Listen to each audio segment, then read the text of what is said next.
And place Baltimore Ravens going to Foxborough on Monday to take on the Patriots. I have started with all the cheaties and the Tom Brady and the pink skirt memes. They're all over our WNST Twitter. Go have fun. It's Patriot Week. We're in first place. If you can't trash talk a little bit now, then when? Meanwhile, south of here, down in College Park, the Terps are making their own noise as the Lady Turtles after it, the Men Turtles after it, and certainly the football program now with an opportunity to go to a bowl game. We'll all be paying attention. We'll be eating leftovers, ham in my case, and hopefully some biscuits and gravy. On the 26th of December, Terps taking on the Boston College Eagles. We talked to some folks up in Boston this week about the game and about the Quick Lane Bowl. Mike Ashley's here from Terrapin Times and TSX in the Sports Exchange to set the record straight on all things. You know, it's hard to get excited about any bowl. I mean, there's only 4 teams excited about the bowl they're in right now, right, Mike? So from that perspective, it's one thing. But, you do want to extend the season. You do want to have a couple extra practices. And I'm not going to poo-poo this. Everyone needs a trip to Detroit around the holidays, right, to appreciate what they've got. Well, that the timing of the game itself is, I think, the most disappointing thing. But overall, it's win-win for Maryland. DJ Durkin's first year, to be able to say you got to a bowl game, I think, was important to get off on a winning note. And for them, these practices they're going to get the next couple weeks leading up to that game are just absolutely invaluable for a building program. That's the first thing Ralph Friedgen started talking about when he got to Maryland way back when. And as you know, he got to about as many bowls as anybody over his tenure. So it'd be nice to get back on that track again for the Terrapins. Well, and I guess in the case of the Terps and the injuries they've had, it just sucks when you look down and see 3-6-2, 3-5-9, and you look up and you say, all right, what are the qualifications of a bowl team? But we're seeing this all around the country, and I don't think there's any there'll be plenty of these games. The one thing you do want for them is to be competitive, that when you put the game on, there's going to be a lot of empty seats. That's just kind of the way these things roll. But you also wonder, like with 3 weeks, guys getting a little healthier, this may be, to some degree, a better version of the Terps to at least put on a show for 3 hours and have some guys that might be coming back next year do well. That's right. Well, Nestor, I'm quite the skeptic about such things. I firmly believe sports really aren't for you and I anymore, for most fans. They're really just for TV networks to have programming. They really want bad weather. They want you to stay in, stuff your face, look at their truck and beer commercials, and and just be glued to the TV over the holidays. And that there's a lot to be said for that. But yeah, for Maryland, I do think, like I said, I think this is really a good thing. And particularly for them, the way the season ended with the 3 losses in the last 4 games there, that just brutal stretch. I think it's hard to explain to the average fan what playing 3 teams like Ohio State, Michigan, and Nebraska in a row means. It means physically and mentally you just get beat up. So, well, we always wondered, right? I mean, in the ACC, we would get a Florida State, get a good Clemson team. I mean, there were good NC State teams and good Virginia teams, but it's a whole different thing. I always wondered what would happen if they had to see Penn State 3 times back in the 80s. And, this is kind of sort of what it would have looked like, but that's sort of the bottoming out of where Durkin is. 2 years from now, if they're still losing 62-3, then we'll know that, this is not a positive development, right? Right. Well, this wasn't a great Maryland team. There wasn't much margin for error.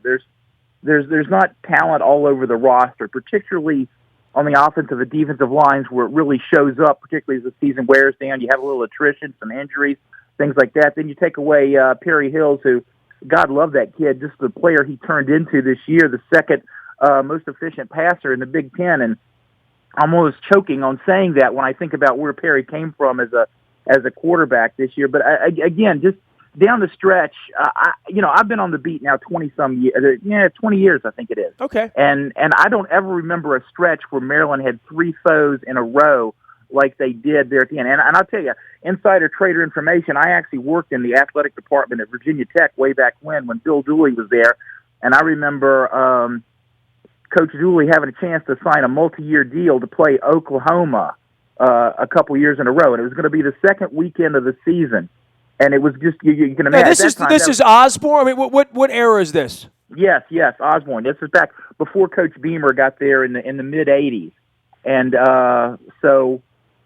it was a situation where at that time Virginia Tech didn't have the pedigree they have now, and a chance to play a program like Oklahoma every year, be on national TV, that sort of thing was gonna be was gonna raise the profile, and people were pretty excited about it there in the athletic department. And Coach Dooley just turned it down. He said, "We don't want to play Oklahoma every year early in the season because it's a game where you will just absolutely get beat up. You might win one, but you're just going to get beat up, and it affect you for the next couple of weeks." Now you translate that fast forward. There's a little bit more parity in college football now than there used to be, but these powerhouse programs, they got guys on the third string that can come in and beat you and beat up on you, particularly when you're a first-year program like DJ Durkin has, where you haven't had a chance to amass any depth yet. You haven't had a chance to get all of your pieces in. You really don't even have all the players to play the positions you have on your roster. In terms of like recruiting a buck end, which is a new position. Maryland's still got some fullbacks, which other than our friend Andrew Stefanelli, who had a special play called for him there in the season finale on a wonderful gesture, I thought. But, they don't use fullbacks, so they've still got fullbacks on the roster.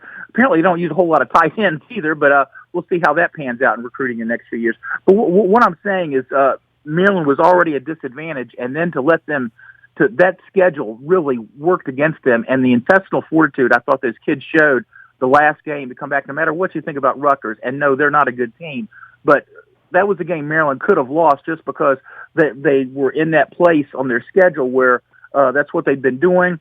They were beat up, and they bounced back, and I think you got to give them a lot of credit and give the coaching staff a lot of credit for getting this team to where they are right now.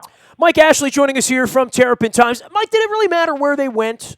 From a bowl standpoint, did it matter? I mean, do you pinstripe this, emerald that? Potatoes, weed eaters, cherries. I think I've heard a lot of talk. People really wanted the pinstripe. I thought that was a long shot all along, and then so to me, it was always going to be Detroit or Dallas 2 days after Christmas, and I don't know.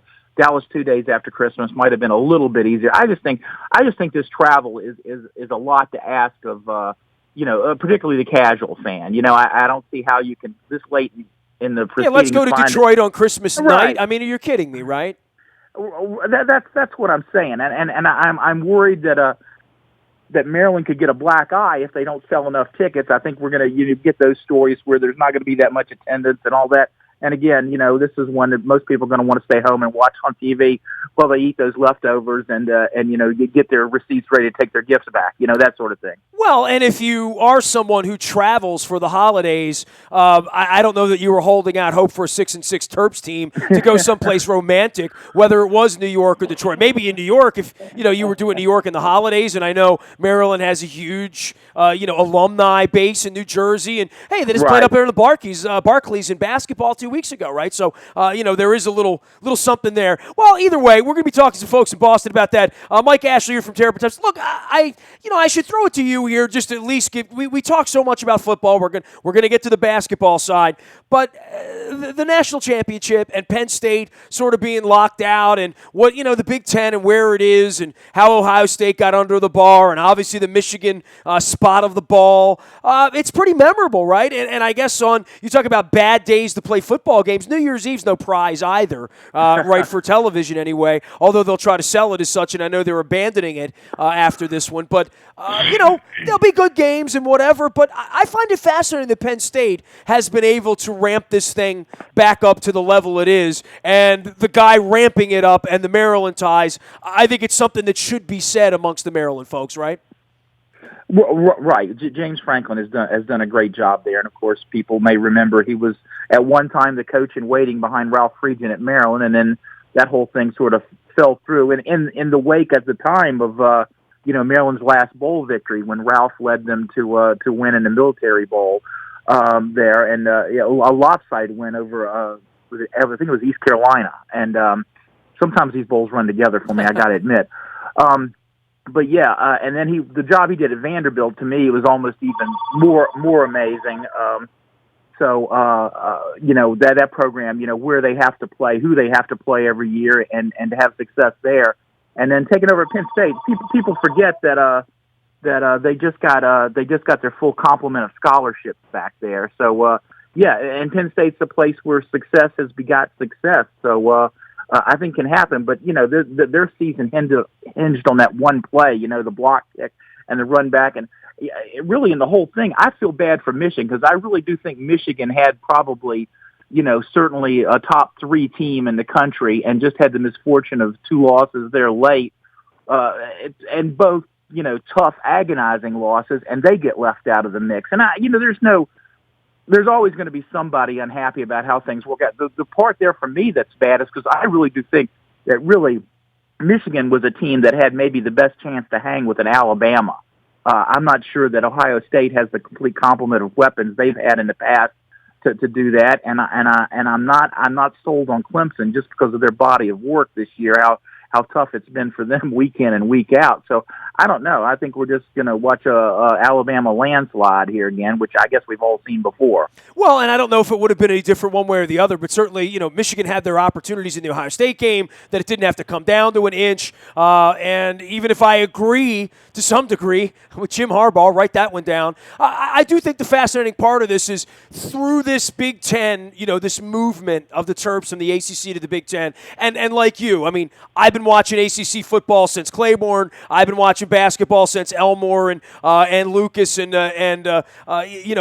McMillan and that day. So I the move for a 48-year-old guy now was always like, well, I wonder how Maryland would do against Nebraska and Oklahoma and these other schools if they had to go deal with that instead of having Wake Forest on the schedule and Duke on the schedule, right? And they still sort of have that a little bit with Rutgers. And then you see Michigan rise up in 2 years under Harbaugh to be a team talked about. Penn State coming back from Joe Pa and the most heinous acts and thoughts and things and statues and fallout and the real news, and CNN shows up and they get Maryland's guy, and those are the 2 teams on the gates of playing in national championship games. And then you see the Cole Fieldhouse sort of hollowed out, and you see Plank waving all his money around, and you see Durkin come in from Michigan, and you see it as a DC thing and an East Coast thing, and maybe he could build something there. Things happen pretty quickly, I guess. I mean, I thought Penn State would be sort of death penalties in that sort of SMU kind of UNLV basketball, go away and don't come back. It's going to take a long time to rebuild Penn State. I guess I was a fool to believe that. That's all. Well, they still put a lot of fannies in that big stadium every weekend. So, and again, there's just that tradition there. The infrastructure was established, and whatever you think about what happened there and whose fault it was and how it broke down, they were able to. But we can all agree it wasn't good, right? I mean, it wouldn't be easy to come back from in a lot of ways, right? So I'm just shocked that it happens that quickly. That's all. Yeah, it's to me, I just hate the tarnish on what we thought was just a tremendous man's legacy.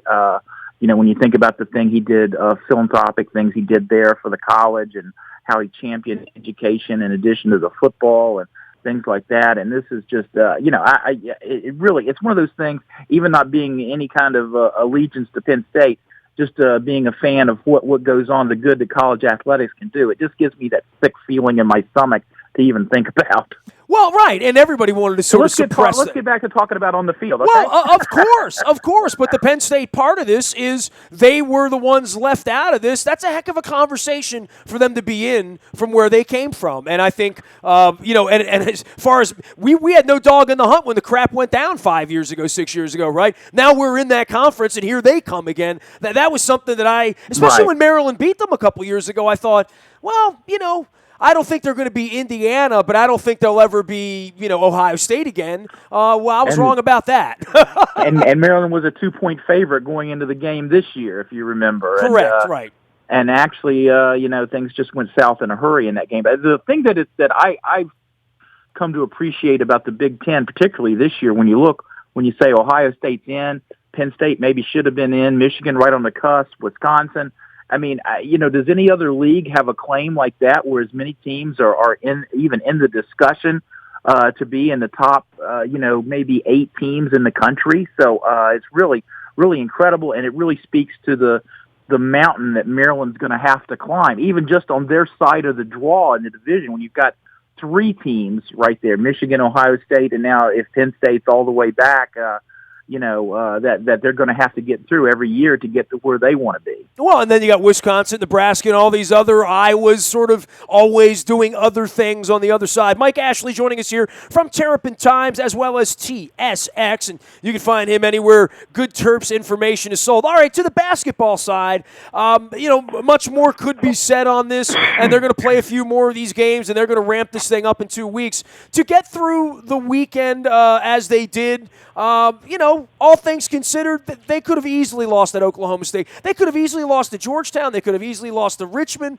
Stony Brook had them in a bad spot, certainly Kansas State. I mean, all of these games have been nail-biters, and they're 8-1. I like that, and I like the fact that at the end of any close game, they got a kid they can give the ball to who can look like Michael Jordan out there for a last shot if he needs to. Right, I agree with you. I just like it. I like this team. Although they're good, but not in nearly the way I thought they were going to be. When I projected these guys as a top 25 in the preseason, I was thinking, Michael Tchaikovsky is going to turn into a force, that LG Gill is going to come in and give them what they need at the stretch 4 position. Well, those things haven't really happened. It's been the emergence of the freshmen, precocious they may be, and then Mello being Mello again. That's really made these guys.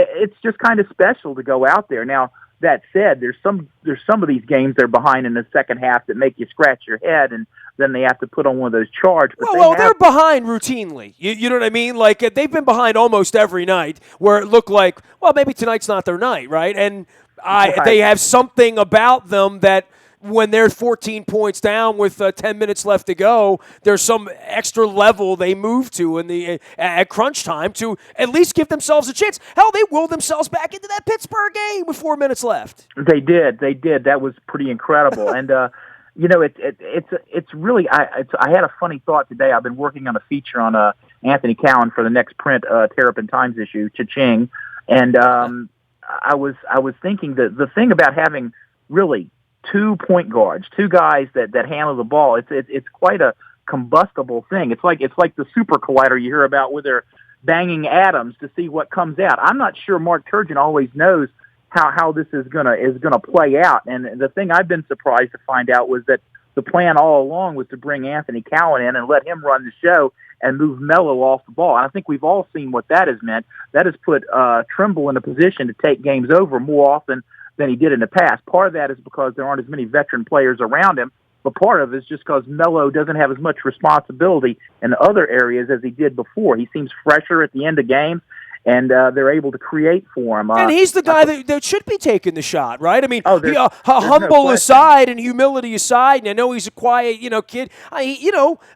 He's got the confidence to do that in sort of that babyface Steph Curry kind of way, right? Oh, there's no question, but I think you can't underestimate what the enthusiasm and the basketball IQ of the 3 freshmen that are playing regularly. When you look at Cowan and Herder and Justin Jackson, what those guys have meant to this program and their attitude. Those guys, they aren't coming in and stepping on toes. They're just outplaying everybody. And there's a lot of good basketball still to come from those guys because you can see them getting better. Herder's a guy that came in as a shooter and really hasn't shot the ball well yet, but he's just found ways to help. The block shot to win the Georgetown game. He's a ball player, man. He looks like a kid off an Indiana farm, about to shoot buckets into peach buckets or something. I mean, and he just looks like, wow, he's going to be here 4 years probably, unless he's that good. And we'll find him if he's that good. We'll tip our cap after 2 or 3 years. But he certainly looks like a kid that's getting better. I mean, I think there's a lot to be excited about. And the hardest part was, we didn't know much about these guys at all 4 weeks ago. It's all very fresh, right? Seeing some of their tendencies. I hate the turnovers, and really the turnovers and the sort of sloppiness and the youngness and the greenness has led to looking up and finding them down 25 to Pittsburgh early, There is some of that, and again, I think that comes from them still sorting their way about, a simple problem. A rebound comes down, you've got the ball in your hands. who do you hit the outlet pass to? Is it Callan or is it Trimble? You know, there's still things like that are still being worked out in the Maryland system, and they're just going to continue to get better. You know, I don't mind the turnovers so much as long as they're aggressive, because I'm just so sick of college basketball being played at such a slow pace. I just get thrilled when I see one pass and you're at the half court and you're flying towards the basket, because I think college basketball has got that. They've gotten so good on getting back on defense, they've almost ruined the game in my estimation. You know, between that and fouls away from the ball, it's been sometimes hard to watch the last couple years. But hopefully that's sorting out, and hopefully when you've got a team with a bunch of ball handlers like Maryland has, you're eventually going to get over that. Terps got Howard on Wednesday night, St. Peter's over the weekend, and then Jacksonville State. And, you can check these games out, and certainly anything here, any kind of loss before Illinois would be very, very annoying. Right, Mike Ashley? That's right. How could you leave out Charlotte up there in Baltimore on the December 20th? That's correct. That's going to be another interesting one. You're right. They really. And that said, I really am going to be surprised if they don't drop one here.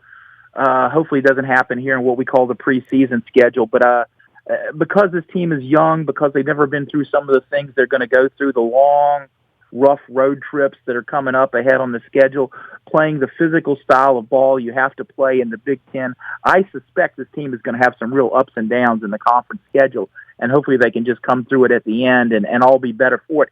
And because of some of the things I think we're all seeing, the enthusiasm the young guys play with, the basketball IQ they have, I think they will be. I think they will be a better team, a lot better team come March, but I'm going to tell you right now, I predict a bumpy ride. Well, and some of these places they're going to have to go. I'm looking at the Indiana, Purdue, and Wisconsin and say, they haven't played a game good enough yet, sort of a dominating kind of game that you'd want to see them play to believe that they're going to be able to those are going to be tall tasks. I agree with you. But all that being said, it's fun so far. They're winning a lot of basketball games, and football team's going to be playing a bowl game on December 26th. Happy times ahead. Hey, man, you made it through the whole segment without coughing, so I hope you feel better. Get yourself better for the holidays. We got a lot of things happening here in January and February basketball-wise. We need you well. Yeah, it's going to be fun. All right, thanks a lot, pal. Great having you on. Mike Ashley from Terrapin Times, as well as TSX. You can follow his journey out on the internet anywhere Terps information is sold. He's the best. You can find me out in the Buy a Toyota Audio Vault 24 hours a day from anywhere in the world on your mobile device by downloading the TuneIn radio app. We do come in crystal clear from anywhere Terps information is bought or sold. Our text service is our best service. Join the almost 10,000 people on our WNST text service, getting breaking news first to your mobile device. It's all brought to you by Coons Ford, a Security Boulevard. Dennis Colatzos will be here from 3 until 5 on Thursday, driving you home, getting you ready for a wild weekend as we watch football on Sunday. I'm going to the Caps game. They're taking on the Canucks. And then, of course, on Monday, I will be in Foxborough for all things Ravens and Patriots, and doing it all out on the internet. Nasty at WNST.net reaches me. You can follow along on Facebook, Twitter, LinkedIn, Snapchat, Instagram, and streaming live on Facebook Live, as well as our YouTube WNST TV channel. We are WNST.net, AM 1570, and WNST Towson, Baltimore, and we never stop talking Baltimore sports.